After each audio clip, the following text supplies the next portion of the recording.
Bueno, acá estamos con este segmento nuevo que decidí titularlo Occidente, tus hijos. ¿Por qué le puse así? Porque básicamente quiero nombrar las grandes figuras en este segmento, quiero repasar lo que son las grandes figuras de la cultura occidental, que pueden ser nacionales de Argentina o no, porque justamente es de la cultura occidental. Pero pueden ser grandes figuras o grandes hitos de la historia o grandes referencias, ¿no? Me han sugerido, por ejemplo, que aborde el tema de Japón, y uno diría, pero Japón no tiene nada que ver con Occidente. Y en realidad no es que no tiene nada que ver, porque de hecho es de Asia el país más occidentalizado y que de hecho construyó un modelo de político moderno muy basado en cuestiones occidentales, por dar un ejemplo. O me han dicho, podrías hacer también sobre los grandes héroes de las guerras o los que han dado su vida por la patria, ¿no? Por ejemplo. Esas son algunas de las sugerencias que puedo llegar a tener y que me parecieron muy buenas. Y como esta fue la primera, no quise ser con creo que esta fue la idea. Así que vamos a empezar con estas tres grandes personalidades de la historia argentina que hacen a la identidad argentina cada uno desde lo suyo, ¿no? O sea, Occidente, tus hijos, es un segmento que es más que nada para pensar Argentina, o en este caso, que toco la temática argentina, para pensar el país desde sus raíces. Y en este segmento en particular, tratemos de hacerlo sin repetir consignas ni encerrarnos en trincheras, ¿no? En esta primera edición vamos a mirar de frente a estas tres figuras, ¿no? Que marcaron el pulso de nuestra historia. Sarmiento, por un lado, Alberdi y Juan Manuel de Rosas. Distintos, contradictorios, sin duda, han tenido sus fanáticos y sus detractores, pero profundamente argentinos. ¿Podemos aprender de ellos sin repetir esta cosa de la grieta o esta cosa de los errores? ¿Podemos construir una identidad, aunque sea desde la misma tensión, pero no desde la negación de la otra parte? Bueno, eso es lo que vamos a tratar de intentar en este segmento. En primer lugar tenemos a Sarmiento, ¿no? Que Sarmiento era, de alguna manera, podríamos llamarlo el evangelista de la educación pública. Como grandes hitos de su paso por la vida nacional, fue fundador de la Escuela Normal, bueno, no solamente acá, sino fundó un montón de colegios en Argentina, pero también fundó la Escuela Normal de Preceptores en Chile, y fue promotor de la formación docente en Argentina, ¿no? Fue el primer formador de docentes. Fue presidente entre el año 1868 y 1874, ¿no? Y lo que impulsó fue la construcción, por ejemplo, de más de 800 escuelas y la multiplicación de las de las matrículas educativas de 30.000 a 110.000, lo cual fue un salto a nivel cultural importantísimo. Tiene su famoso libro, que fue su gran obra, ¿no? El Facundo, que analiza la figura de Facundo Quiroga, precisamente, que era un rival de él, o sea, era federal, también era unitario, y utiliza ese argumento para plantear lo que era para él la dicotomía fundamental, civilización o barbarie, ¿no?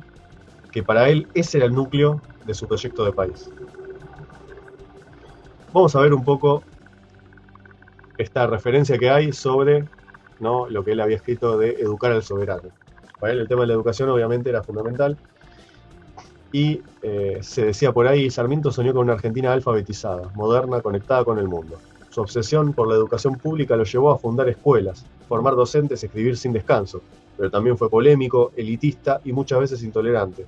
Hoy lo rescatamos como el padre de la escuela pública y como el hombre que entendió que sin educación no hay ciudadanía, porque para él el soberano era el ciudadano, precisamente, ¿no? Estamos hablando de una figura que enaltecía los valores de la ilustración. Vamos a ver algunos hitos más, ¿no?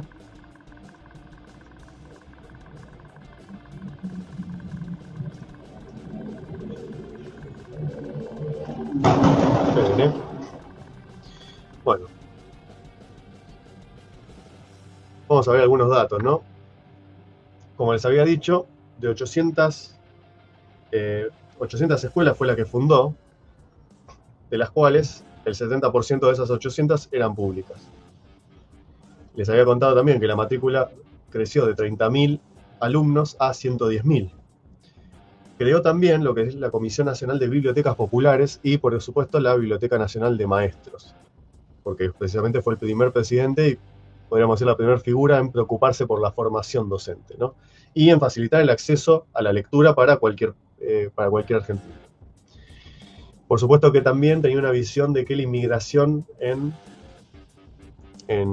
el país debía ser hecha hacia los sectores más bien anglosajones, o por lo menos que para él la civilización de Europa era los Pirineos para arriba, ¿no? De Francia, los Pirineos para arriba, no lo que era el mundo mediterráneo.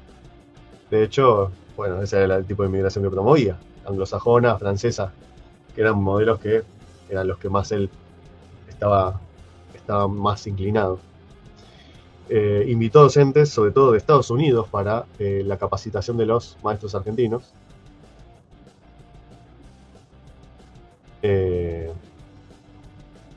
También fue un gran promotor de lo que fue la infraestructura.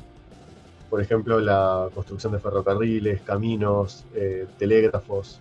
Es decir, para él era no solamente la educación, sino también la conectividad y la integración a través de la infraestructura. Pero claro, el modelo de él era un modelo unitario. También era un promotor de la industria, ¿no? En base precisamente a esta base que estaba mencionando, ¿no? La creación de la logística y de la infraestructura en caminos para la conectividad del país. Tuvo un intento de magnicidio en el año 73, ¿no? Cuando había 3 italianos que quisieron matarlo con un arma que tenía balas envenenadas, ¿no? Y sí, como decía acá Onyx, era recordado como el padre del aula. Es curioso que también fue un gran promotor de lo que fue a nivel militar ¿cómo se llamaba? De la guerra de Fortines. Era muy reivindicador de lo que fue la guerra de Fortines, porque eso tiene todo un lore detrás. Después, en contraste, podremos hablar también de la figura de Juan Bautista Alberdi. ¿Por qué? Bueno, Alberdi fue, podríamos decir, el gran arquitecto de la Constitución. De la Constitución que tenemos hoy, inclusive, más allá de que después, obviamente, tuvo la reforma del 94, reforma de la cual no estoy de acuerdo en prácticamente nada, dicho sea de paso. Pero bueno, Alberdi no fue presidente, no fue autoridad, no ocupó función pública, pero sí fue un intelectual de su época. Fue autor sí contribuyó a la vida política argentina, eso sin duda, ¿no? Fue autor de Bases y Puntos de Partida para la Organización Política de la República Argentina, ¿no? Que fue el texto que inspiró la Constitución de 1853. Era un defensor de, principalmente, el liberalismo político, sobre todo de la propiedad privada, de la autoridad limitada. Es decir, era una especie de Locke versión argentina. Fue básicamente otro promotor también de la inmigración, que pensaba que básicamente tenía esa frase famosa, gobernar es poblar, porque pensaba una idea de desarrollo y progreso nacional a partir de la inmigración, a partir de la modernización del país, a partir de generar una constitución con leyes claras, un modelo republicano quizá más al estilo estadounidense, es decir, que mantuviera un equilibrio entre un sistema federal, por un lado, por él era partidario del federalismo, no era unitario, era federal, pero también con un rol del gobierno federal fuerte, ¿no? Por eso, por distintas razones, tanto Sarmiento como Alberti veían en Estados Unidos un modelo, aunque claramente en lo que es organización política, Sarmiento al ser unitario obviamente reivindicaba más a Francia. Y de hecho, su partido tenía más bien el color francés. Pero bueno, Alberti podríamos decir que pertenecía a la línea de federalismo más urquicista.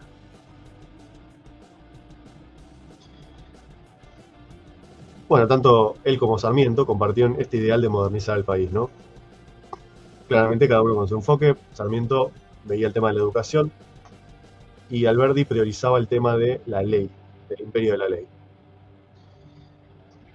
Para Sarmiento sin educación no hay soberanía, para Alberti sin instituciones no hay orden posible, político, jurídico. El flautista Alberdi compuso el espíritu de la música, creía que el arte era importante para las naciones. Esa faceta no la tenía. No, esa no sabía. Si no me estás baiteando, no conocía esa faceta.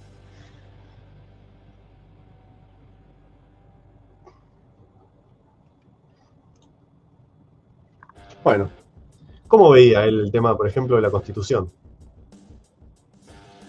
Alberdi pensaba que la Constitución, más que una serie de normas, era el pilar de la convivencia del orden social.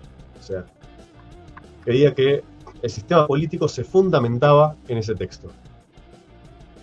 Y que sean leyes que mayormente no sean sujetas a reforma constante, sino que en realidad perduraran en el tiempo y generaran un orden que permitiese, por un lado, la libertad, pero por otro lado, te exigiese un marco mínimo para actuar en esa libertad. Para él era muy importante, por ejemplo, la división de poderes, ¿no? Por eso le gustaba el modelo republicano y la división horizontal típica de ejecutivo, legislativo y judicial, pero también le importaba la división vertical, que era el federalismo, ¿no? Por un lado, para él era muy importante que las provincias sean autónomas, pero al mismo tiempo estaba de acuerdo con un gobierno fuerte que mantuviese la unidad nacional. De hecho, eh, tanto Sarmiento como Alberdi, si bien ambos fueron detractores por razones distintas, o a veces no, de Rosas, ambos le reconocen en que fue una figura que luchó por la soberanía y fue una figura importante como adversario político. Lo reconocían como un adversario digno a nivel político. Y hasta Alberdi termina en las últimas cartas que escribió diciendo que, bueno, al fin y al cabo, Rosas encarnaba un proyecto de federalismo con una autoridad central fuerte. De hecho, tuvo frases muy elogiosas. Eh, y bueno, qué decía Alberti respecto también de la Constitución? Había todo un debate en esa época sobre el tema de la Constitución, porque también o sea, las razones son varias por las cuales hubo una guerra civil entre unitarios y federales. Y hasta hubo una lucha al interior de esas facciones también. Muchos de ellos eran económicos, modelos a nivel territorial, a nivel económico, a nivel de cómo se maneja el comercio, pero otra muy importante es cuándo y cómo vamos a hacer la Constitución para esto que llamamos Argentina, ¿no? Que todavía no existía puntualmente como una república argentina. Entonces, Alberti, ¿qué proponía? Bueno, que la Constitución tenía que ser respetada por un lado y armada por los ciudadanos. Es decir, que los ciudadanos contribuyesen de alguna manera, por lo menos mediante sus delegados o representantes, a generar la Constitución. Y él era, como dije, era el Locke argentino. Es decir, era un liberal clásico, tenía un pensamiento liberal, defendía la libertad individual, la propiedad, por supuesto, frente principalmente a lo que era la tiranía y los desórdenes típicos de la arbitrariedad del Estado, ¿no? Que él veía. Compartía con Sarmiento la valoración por la educación y sobre todo por la libertad económica. Quizá era más liberal económicamente que Sarmiento, y de hecho, si vamos a ponderar libertad económica y educación, Alberti estaba más cerca de la libertad económica y Sarmiento más cerca de la educación, ¿no? Pero ambos coincidían en un ideal modernizador del país, tendiente a ser laico y a generar esta idea de progreso tan asociada a las ideas de la ilustración, ¿no? Pero eso que está de trasfondo no es menor tampoco, porque al fin y al cabo, cuando vos vas a diseñar una constitución, hay un espíritu de la constitución. Y bueno, tanto en un autor como Alberdi, o como en un político, un referente como Sarmiento, la constitución va a tener un tinte claramente que va a ser, podríamos decir, eh, progresista, no en sentido de ahora progresista, sino en lo que era la concepción de progreso ilustrado, es decir, en términos de ilustración.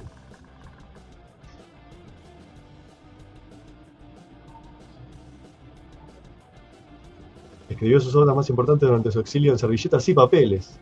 Él reconocía en sus obras que era un apasionado de la música.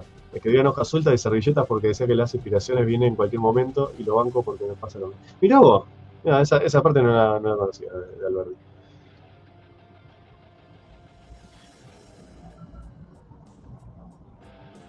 Bueno, acá hay que decir unas cuantas cosas, ¿no? Porque estamos hablando de un contexto de Argentina marcado por la guerra civil.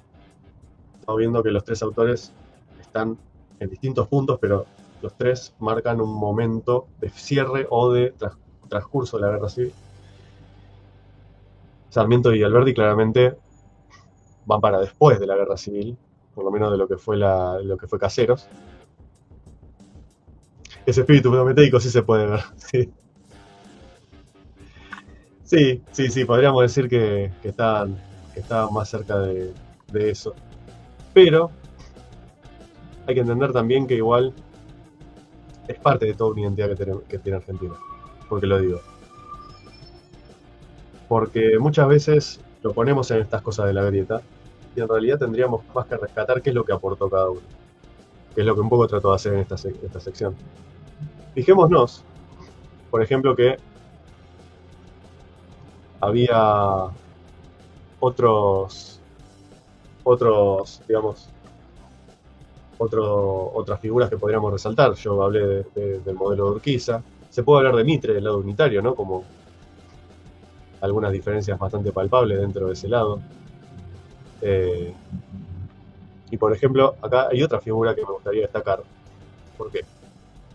Porque es una figura que tiene que ver con antes de que incluso ocurriera la primera revolución de Mayo. Que estamos hablando de Santiago de Liniers, que durante las dos invasiones inglesas, Santiago de Liniers fue uno de los grandes organizadores de la resistencia de Buenos Aires, como virreinato frente a las invasiones inglesas. Santiago de Liniers es el que había lanzado esa frase cuando Lucio Mansilla le dijo, ¿qué hacemos? Vienen por todos los lados y nosotros por todos los flancos y nosotros estamos en el medio. Y Santiago de Liniers tira esa frase que, digamos, aumenta el nivel de chadismo en sangre, que dice, estamos rodeados, no dejemos que escape. Ese mismo Santiago de Liniers es quien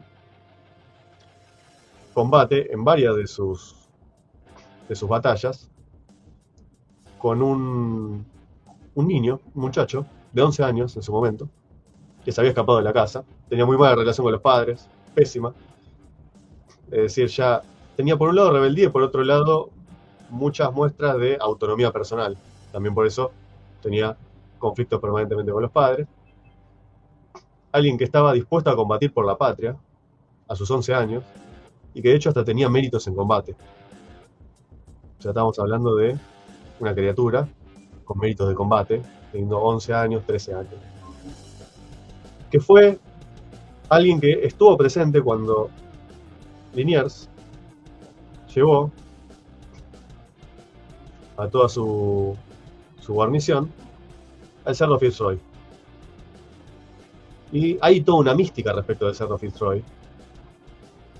Por lo cual, esto que les estoy diciendo fue antes de repeler las invasiones inglesas. Por eso la mística fue alimentada.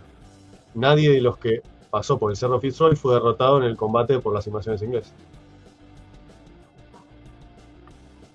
Ese niño que acompañó a Liniers era un niño que, como dije, tenía ya méritos en combate, y Liniers fue con los padres a felicitarlos por los méritos de ese niño. ¿Alguien me puede decir cómo se llamaba ese niño? A ver si adivina los del chat a quién me estoy refiriendo.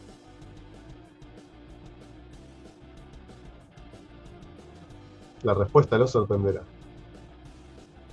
¿Quién era el niño que era niño en ese momento y ayudó a Liniers a repeler a los ingleses?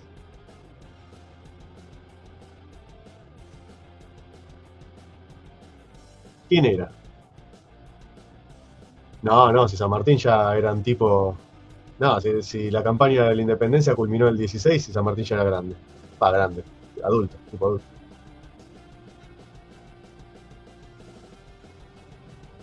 ¿Están listos para la respuesta?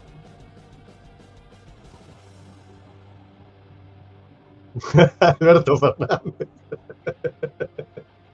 Este va para los bloopers.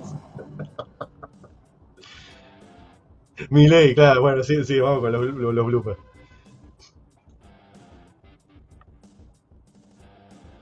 Él.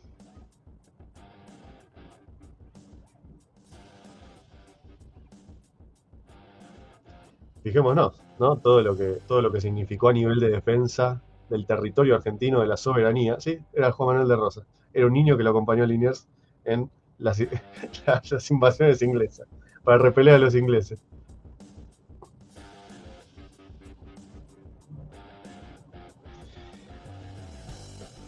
Básicamente sí, era Rosas.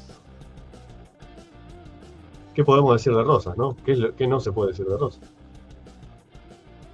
Bueno, Rosas no es que fue presidente, porque no era precisamente Argentina una república, estaba en conformación, estaba todavía sujeta a la guerra civil, y luego del pésimo gobierno de Rivadavia, que sometió al país a, primero, la deuda más grande, una de las deudas más grandes de la historia, eh, a un caos monumental, es decir, territorio totalmente desintegrado, con conflictos internos.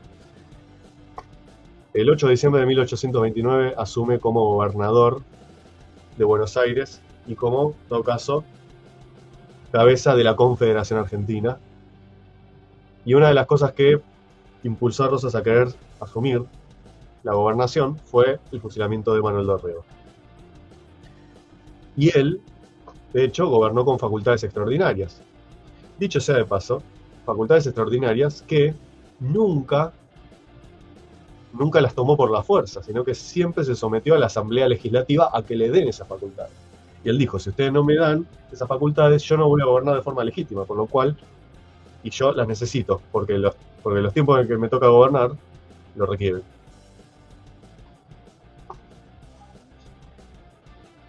Y si bien era un férreo defensor de un modelo federal, autonómico, de provincias, también constituía un rol de gran autoridad central, una autoridad central muy fuerte.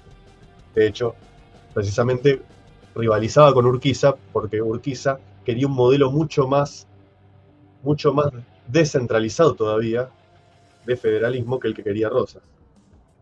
Rosas quería autonomías provinciales, pero no quería el país fragmentado por esas autonomías. Urquiza era más de, bueno, cada provincia que haga la suya. De hecho, en los hechos, el que era más confederal era Urquiza. Rosas era más federacionista que confederal. Y yo, de hecho, incluso me inclino más por la federación que la confederación. Pero eso es materia de otro. Eso es otro harina de otro costal. Otro día lo puedo desarrollar. Eh, y Rosas, bueno, va a retomar el poder en el año 1835, nuevamente como gobernador de Buenos Aires. Pero, eh, a pesar de que en su primer mandato, del 29 al 32, que surge que básicamente genera todas las políticas de pacificación del territorio para que deje de haber conflictos internos. Este segundo mandato va a tener más en cuenta los objetivos políticos y económicos, ¿no? Se encarga de lo que es las relaciones exteriores de la Confederación Argentina, ¿no? Genera la ley de aduanas que protegió no solamente a los dueños de las haciendas, sino también a los que producían yerba mate, madera, caucho, de ahí lo que eran las importaciones exteriores. ¿Por qué? Porque Argentina no era ni siquiera un país, o sea, todo lo que había era herencia del virreinato del Río de la Plata, pero que estaba a una escuadra de barcos extranjeros de ser aniquilada. Y eso es lo que pasó precisamente en la batalla de la Vuelta de Obligado, ¿no? La escuadra anglo-francesa que se mete y quiere mantener su predominio sobre el Río de la Plata, cosa que desde el gobierno Rosas no permitió. Se hizo una primera valla con botes encadenados, a los cuales la escuadra los atravesó, pero después lo terminaron repeliendo con cañonazos. Y por eso se recuerda, porque la primera parte de esa contienda fue el 20 de noviembre de 1845, y bueno, se recuerda precisamente eso como el Día de la Soberanía. Fíjense que yo mencioné que el primer mandato como gobernador de Rosas terminó en el 32, el año 1832. Fíjense que cuando se habla de Sarmiento, se habla de la generación del 32. ¿Por qué? Porque fue la generación que nació en ese año. La generación del 32 tenía Sarmiento y a Echeverría. Y después estaba la generación del 80 que tenían a Roca, a Juárez Selman, a Pellegrini, a Avellaneda. Ahora, fijémonos. También tenía sus bemoles la figura de Rosas y fue muy discutida. por la historiografía argentina. ¿Por qué? Pues a pesar de que Rosas haya sido gran defensor de la soberanía nacional, de la territorialidad, fue también muy hábil a nivel diplomático, es decir, mantuvo una neutralidad estratégica a nivel, nacional, a nivel internacional, pero fue claramente autoritario, generó un culto a la personalidad muy fuerte, generó represión a nivel político, censura de lo que era la prensa de su momento, hubo persecución a opositores y una serie de cosas que obviamente hacen a un gobierno que a ver, eh, también hubo, estamos hablando de un periodo de guerra civil, no olvidemos, y por otro lado Sarmiento también tuvo levantamientos armados que tuvo que repeler. Pero sí, es claramente el tinte personalista y autoritario de Rosas, sí, por supuesto que estuvo. Y obviamente que hace también a la polémica de por qué hay tantos detractores contra su figura. Otra razón también puede ser que muchos de los detractores pertenecen a ciertos sectores, podríamos decir, marginales de la política y de la academia en Argentina, ¿no? Como el nacionalismo católico. Es decir, a Rosas lo reivindica mucho los nacionalistas católicos. Nacionalistas católicos muy emparentados o muy alineados con toda la directiva cultural, no cultural, pero sí del, digamos, como es la operatoria política de los jesuitas, ¿no? Sino que Rosas los había expulsado cuando vio lo que eran acá en Argentina. Los expulsó. Era casi el único país que tenían para, para entrar acá, después de Paraguay, y los terminó expulsando.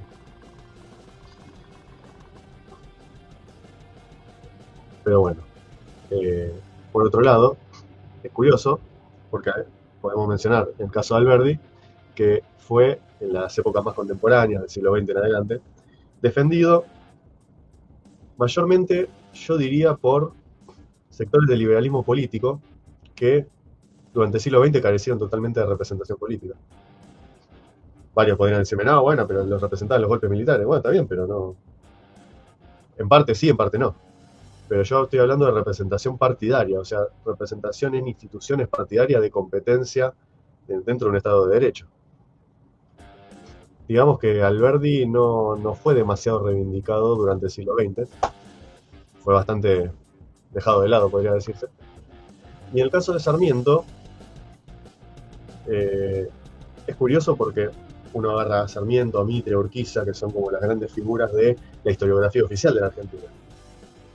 Viendo, por ejemplo, lo que fue el fenómeno del peronismo. Y esto lo mencionaba el profesor Julio Burman. Es interesante rastrear de dónde surge esta cuestión de que muchos peronistas se reivindican rosistas, ¿no? Siendo que Perón jamás habló en favor de la Confederación. De hecho, hasta su gobierno fue marcadamente centralista, de arriba hacia abajo. Es decir, mantuvo y fortaleció el Ministerio del Interior, que no, nadie puede decir que hablar de un Ministerio del Interior es precisamente algo federal. Autonómico, mucho menos, todo lo contrario, es como la embajada del Estado central en las provincias. Y por otro lado, es interesante ver que toda la reivindicación historiográfica durante, por lo menos, los dos primeros peronismos, fue a la historiografía oficial. Cuando se trazaron cuando se hicieron las líneas, inauguraron las líneas férreas que hoy usamos como transporte público, no se le puso ninguna a Facundo Quiroga, Juan Manuel de Rosas o Chacho Peñalosa. Se le puso Urquiza, Mitre, Roca, Sarmiento, San Martín. Era parte de la oficialidad de la historia, no tiene nada que ver con eso. El tema de la reivindicación del revisionismo histórico, que tiende a reivindicar las figuras de la Confederación Argentina, viene más por el nacionalismo católico y posteriormente la conversión que tuvo el nacionalismo católico en Montoneros. Así que en realidad viene más por ese lado. Esto es algo curioso también de mencionar porque estamos hablando de que las distintas figuras históricas pudieron haber tenido sus aportes, sus orígenes, pero al mismo tiempo no es lo mismo esas figuras en particular que quienes la reivindican. Pues cualquiera puede decir cualquier cosa o tomar la razón que quiera para reivindicar una figura. Cosa que el país es un gran campo. Bueno, esa es una crítica que le hacen muchos inclusive muchos afines a Sarmiento, dicen, Roca era un oligarca del campo que no quería industrializar el país. Algunos te dirían que no, que en realidad sí. Pasa que primero había que pacificar. Rosa decía que el que no usaba la cinta roja era un traidor, se la ponían hasta los perros. Vivía en el campo de Palermo, pero no tomaba mate. No, tenía entendido que sí tomaba mate, Rosa. Tenía su propia así de la mazorca. Bueno, la mazorca es, ¿no? La mazorca es quizá un primer antecedente algunos la comparan en épocas del siglo XX con la AAA. Y tan equivocado no estaban, ¿no?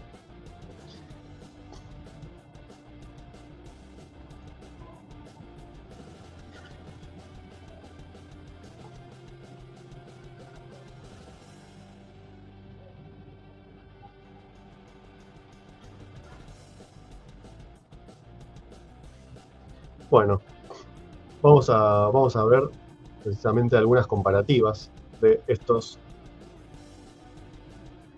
No, Peronich. Supongo que eso se llama proyección psicológica.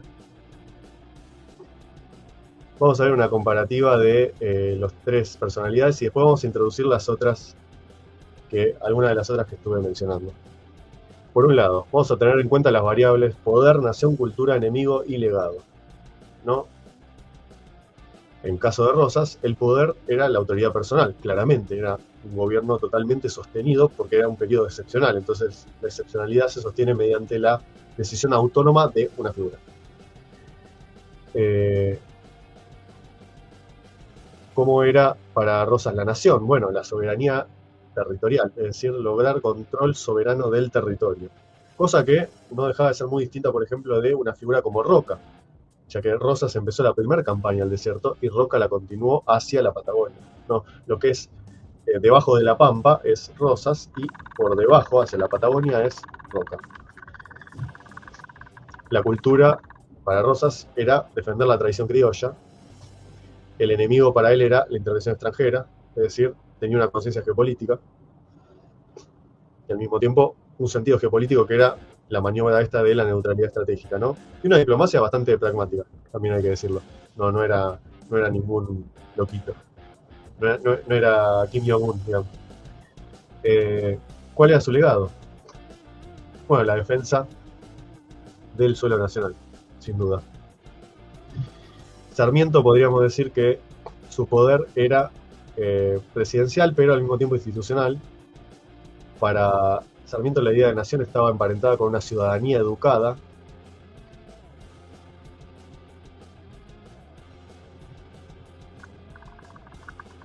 No, está totalmente equivocado.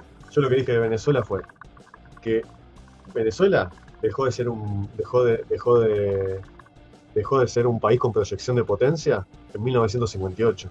Fíjate que entre el 58 y el 98 que termina subiendo Chávez son 40 años. Si vos entendés que en 40 años digamos, no hay nada, o sea, yo justamente lo que estoy diciendo es que antes que llegara Chávez hubo toda una decadencia previa que tiene que ver con el derrocamiento del único proyecto nacional que tuvo Venezuela, o el último proyecto nacionalista del siglo XX.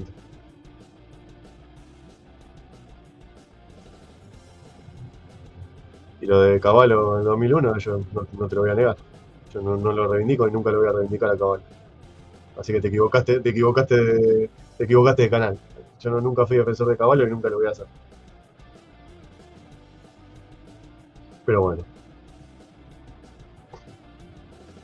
Perolich que le gusta pelearse con el muñeco de paja que él inventa de los otros. Para Sarmiento la nación venía a estar representada por una ciudadanía educada. Él siempre tenía esa frase de educar al soberano. Y la cultura para él era, como había dicho, ¿no? Venía muy de la influencia de la ilustración, entonces era la modernidad. Para él, el enemigo era la barbarie, es decir, todo lo que no fuera ilustrado, dentro inclusive del país, no solamente de afuera. Sobre todo interna, ¿no? Porque el proyecto era con el país. Y su legado es, obviamente, la educación y la escuela pública. La educación pública, que fue también inclusive su gestión durante el Ministerio de Educación con la presidencia de Roca. En el caso de Alberdi, para su concepción del poder era que la Constitución debía limitarlo, limitar el ejercicio del poder. Claramente tenía un ideal bastante liberal constitucionalista. Para Alberdi, la nación básicamente era el orden republicano legal. La cultura estaba constituida por las ideas de la libertad, como se suele usar ahora la frase, las ideas de la libertad. Su enemigo era el desorden a nivel de instituciones, es decir, que no se siguiera o no se respetara las instituciones. Y por supuesto, el legado precisamente es su aporte para la Constitución de 1853. Acá Sócrates, bienvenido, Sócrates dice: Rosa de Roca descendía de la nobleza castellana y Sarmiento descendía de campesinos.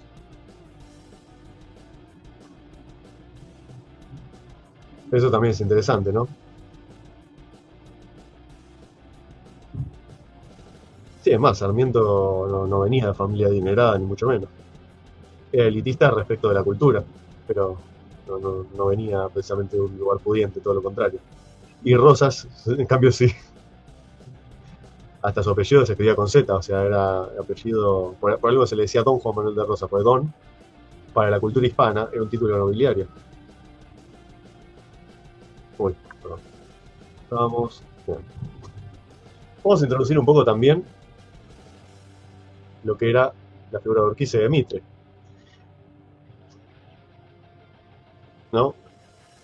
Ahora que hablamos de los orígenes, ¿no? Rosas era porteño de origen, o sea, de Buenos Aires, pero de lo que es capital, y era terrateniente, fijémonos. Urquiza era un caudillo de Entre Ríos.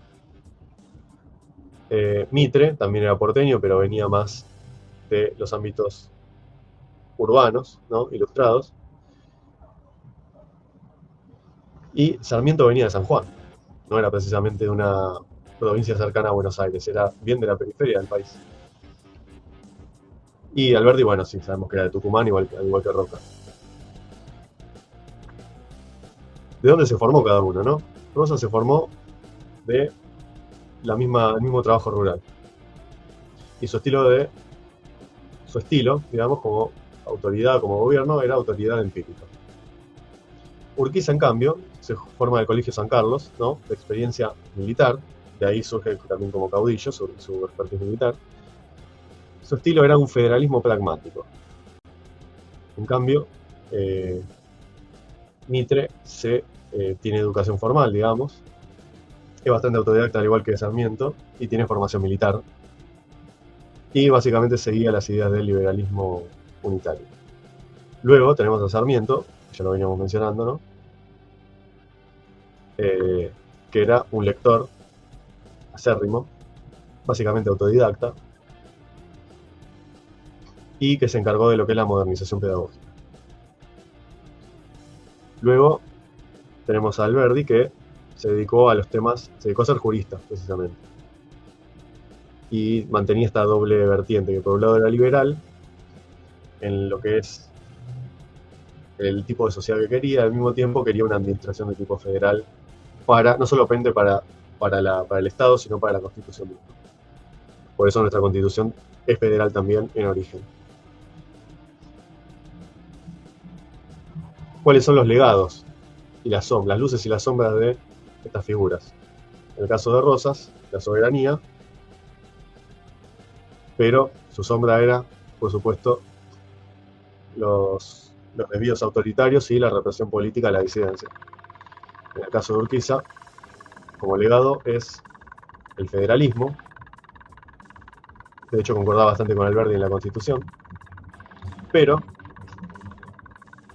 el periodo que él ganó, la batalla, ¿cómo se llama? Cuando él gana en Caseros, su periodo fue marcado precisamente por una debilidad institucional muy grande y su federalismo no tenía el músculo que tenía la Confederación Argentina con Rosas para evitar la fragmentación. Por eso después en Pavón pierde con los unitarios. A mi bisabuelo le decían Don y era descendiente de hidalgos de Galicia, Portugal. Y tenía campos. Bueno, claro. Ahí está.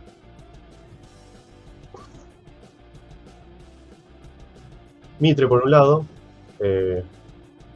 Mitre, de hecho, la primera vez que se usó la palabra nacionalista en Argentina fue con el partido de Mitre, que era el Partido Nacionalista. O mejor dicho, la Unión Cívica Nacional. Después llamada la Unión Cívica Nacional. ¿Pero por qué? Porque quería una nación unitaria al estilo jacobino, digamos, ¿no? Y obviamente como fue el primer periodista, redactor, se habla de que fue el nacimiento de la prensa libre, como se le dice. Pero claro, fomentaba mucho lo que era el porteño centrismo. Luego tenemos a Sarmiento, que nos deja como legado la educación pública, un país más modernizado en términos de estructuras políticas, pero en sus sombras era muy elitista y por supuesto excluía todo lo que era popular, todo lo que se llama popular, ¿no? Alberdi nos deja la Constitución, nos deja el equilibrio de poderes, pero también, como dije, nos deja que su legado terminó en la marginalidad política, sobre todo por parte del siglo XX, que nadie lo quiso retomar. Fue muy turbulento el siglo XX, tuvimos muchos golpes de Estado, muchas salidas anticipadas del gobierno, y se tardó en que hubiera alguien que reivindicara a Alberdi y sobre todo que tuviera alguna chance de llegar al gobierno.